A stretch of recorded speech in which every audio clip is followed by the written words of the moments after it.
Don't you love it when you crash your car and you go flying out the window and hitting a tree?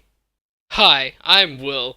I'm a science student at Marumba Downs, here to present an educational video. Yay! So, let's get into it. Where did it come from? Nals Bilmon? Nals Bilmon? Bilmon? Bilmon? Give me a sec.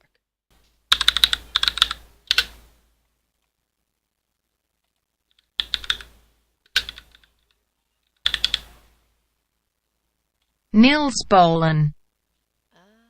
Okay. Nils Bohlin came from Sweden. He was the first person to invent the three-point safety belt in 1949 while working at Volvo. All good things come from Sweden. However, this was not mandatory to be put in cars until 1968.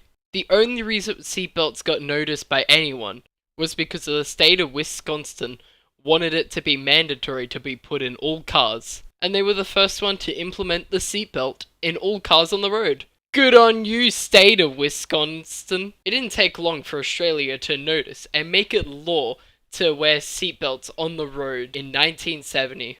Good on you, Australia. Now enough history. No one likes that.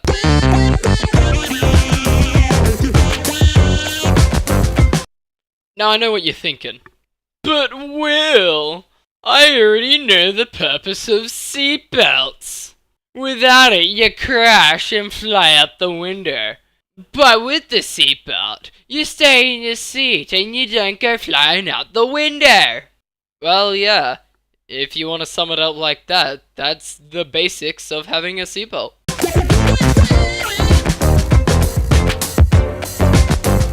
Looking at the statistics in the US in the 70s, where seatbelts weren't around until 1968, the deaths started to rise.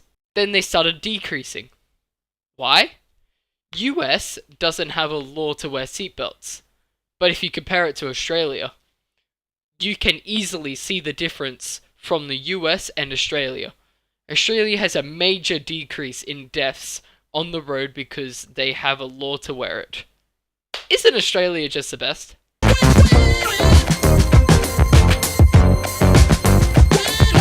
What the seatbelt is meant for is to absorb the kinetic energy of the person inside the car, keeping the person's acceleration down as much as possible. There's a little thing also called inertia. What is that, you say? Well, let's pull up the dictionary. A property of matter by which it continues in its existing state of rest or uniform motion in a straight line, unless that state is changed by an external force. The dictionary. Isn't the dictionary so good?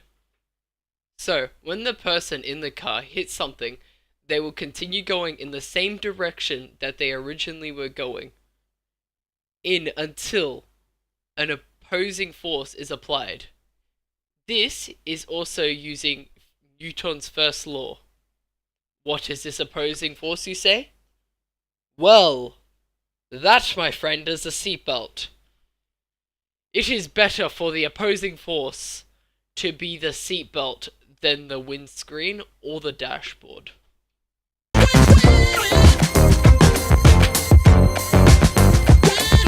I don't know how to draw this bit at all, so I'm just going to put the unwanted and useless information I need in this little bit to actually pass this subject. So, here you go.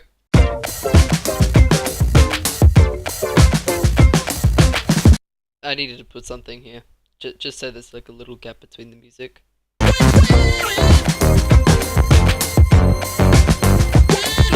Have you seen those new driving cars? They're pretty cool. Do you know what's so cool about them? You don't have to drive them, which means less human error. Less human error, which means less crashing.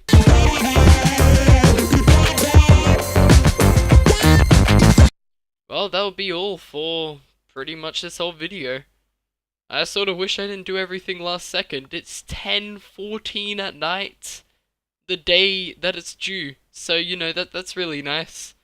But, I made a whole animation by the time I got home from school and now.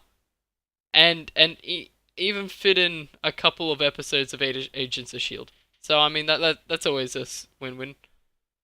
So yeah, I'm gonna be going now. Yeah, hope you learned something and goodbye.